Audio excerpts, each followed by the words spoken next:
నమస్తే, నేను డాక్టర్ హరిత, consultant neurologist in one hospital, Karimnagar.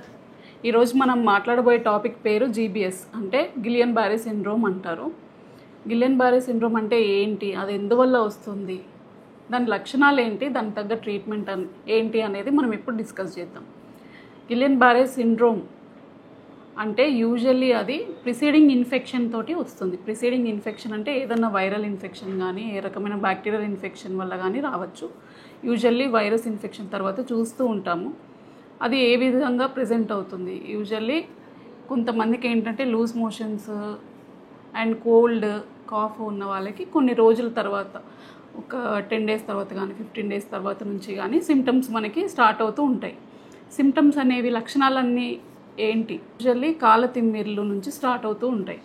కాళ్ళ తిమ్మిర్ల నుంచి తిమ్మిర్లు పైనకి స్ప్రెడ్ అవుతూ ఉంటాయి కాళ్ళకి, అండ్ చేతుల దాకా కూడా స్ప్రెడ్ కావచ్చు. అండ్ తిమ్మిర్ల తర్వాత మెట్లు ఎక్కడం ఇబ్బంది కావడము, దిగడానికి ఇబ్బంది కావడము, కాళ్ళు నడవలేకపోవడము, కాళ్ళు చెయ్యి పడిపోవడం కూడా జరుగుతూ ఉంటుంది. అండ్ యూజువల్లీ ఎట్లా రికగ్నైజ్ చేస్తామంటే అది కింద నుంచి పైనకి స్ప్రెడ్ అవుతూ ఉంటుంది. కొంతమందికి ఏంటంటే పైనకి స్ప్రెడ్ డిసీజ్ తీవ్రతను బట్టి ఉంటుంది. తీవ్రత ఉన్న వాళ్ళకి ఏమవుతుంది అంటే ఇంకా మెడ దాకా కూడా ఇన్వాల్వ్ అయ్యి యూజువల్లీ ఊపిరి తీసుకోవడానికి కూడా ఇబ్బంది కావచ్చు. మనం ఊపిరి తీసుకునే మజిల్స్, అంటే మజిల్స్ అన్నీ పెరాలసిస్ అవుతూ ఉంటాయి. రాను రాను ఊపిరి తీసుకునే మజిల్, మన డయాఫ్రమ్ అనేది పెరాలసిస్ అవుతే మనకి ఊపిరి తీసుకోవడం కూడా కష్టం అవుతూ ఉంటుంది. సో అప్పుడు వాళ్ళకి డిస్నియా అంటే ఊపిరి తీసుకోవడం ఇబ్బంది కావడము, ఇవన్నీ చూస్తూ ఉంటాం అన్నమాట. సో పేషెంట్లు ఎట్లా ప్రెజెంట్ అవుతూ ఉంటారు, యూజువల్లీ కాళ్ళు తిమ్మిరి మట్టుకు అందరూ ఇగ్నోర్ చేస్తూ ఉంటారు. అది ఇంకా ప్రోగ్రెస్ అవుతున్న కొద్దీ అందరు పేషెంట్స్ వస్తూ ఉంటారనమాట. యూజువల్లీ పెరాలసిస్ స్టేజ్లో వస్తూ ఉంటారు. ఈ మధ్య కాలంలో జీబీఎస్ అనేది పెరగడానికి రీజన్స్ అంటూ ఉన్నాయి. మనం ఇన్ఫెక్షన్స్ కానీ, ఏమన్నా వైరల్ ఇన్ఫెక్షన్స్ కానీ, రీసెంట్గా వస్తున్న వైరల్ ఇన్ఫెక్షన్స్ కానీ, ఏమన్నా మనం తినే ఆహారంలో కానీ ఇన్ఫెక్షన్స్, ఫుడ్ పాయిజనింగ్ ఏమన్నా అయినా కానీ మనకి జీబీఎస్ ఎక్కువ వచ్చే అవకాశం ఉంటుంది. ఇది ఒక ఆటోఇమ్యూన్ డిసీజ్ అనమాట. మన బాడీలో ఏంటంటే ఇన్ఫెక్షన్స్ తర్వాత మన బాడీలోనే మనకి యాంటీబాడీస్, మన సెల్స్కి యాంటీబాడీస్ తయారవుతూ ఉంటాయి. దాని భాగంలోనే మనకు అన్ని సెల్స్ డ్యామేజ్, నరాలు డ్యామేజ్ అవ్వడం ఇవన్నీ జరుగుతూ ఉంటాయి. ఒకటి 2 కాళ్ళు ఎఫెక్ట్ అవుతాయి. యూజువల్లీ మనకి పెరాలసిస్ కానీ, తలలో రక్తం గడ్డగట్టినా, ఇంకేమైనా బ్లీడింగ్ అయినా కానీ, తలలో బ్లీడింగ్ అయినా ఏమవుతుంది అంటే ఓన్లీ ఒక పక్కనే మనకి వీక్నెస్ అనేది ఉంటూ ఉంటుంది. ఈ జీబీఎస్లో ఏంటి అంటే 2 పక్కల కాళ్ళు ఎఫెక్ట్ అవుతాయి. 2 కాళ్ళకి తిమ్మిళ్ళు రావడం, అది పైనకి ప్రోగ్రెస్ కావడం, కంప్లీట్గా పెరాలసిస్ అవ్వడం, మొత్తం అన్ని కాళ్ళు చేతులు పడిపోవడం, ఇవన్నీ ఉంటూ ఉంటాయి. మేడం, జీబీ సిండ్రోమ్ గురించి చాలా మంది మాట్లాడుకుంటారు కానీ హాస్పిటల్ అడ్మిట్ అయినప్పుడు చాలా డెడ్లీ కండిషన్, డెత్ అయ్యే ఛాన్సెస్ చాలా ఎక్కువ ఉంటాయి. How serious it is, mortality ఎంత వరకు? It is definitely serious condition. Initial స్టేజెస్లో దీన్ని గుర్తించడం అనేది చాలా ఇంపార్టెంట్. ఎందుకు అంటే అది ప్రోగ్రెస్ అవుతున్న కొద్దీ అది రెస్పిరేటరీ మజిల్స్ కూడా ఇన్వాల్వ్మెంట్ ఉంటుంది. అప్పుడు ఊపిరి తీసుకోవడం కూడా కష్టం అవుతుంది. సో మనకి కార్బన్ డైఆక్సైడ్ రిటెన్షన్ వీటి వల్ల చాలా ప్రాబ్లమ్స్ వస్తాయి. అండ్ వెంటిలేటర్ వరకు కూడా వెళ్ళాల్సి వస్తుంది పేషెంట్.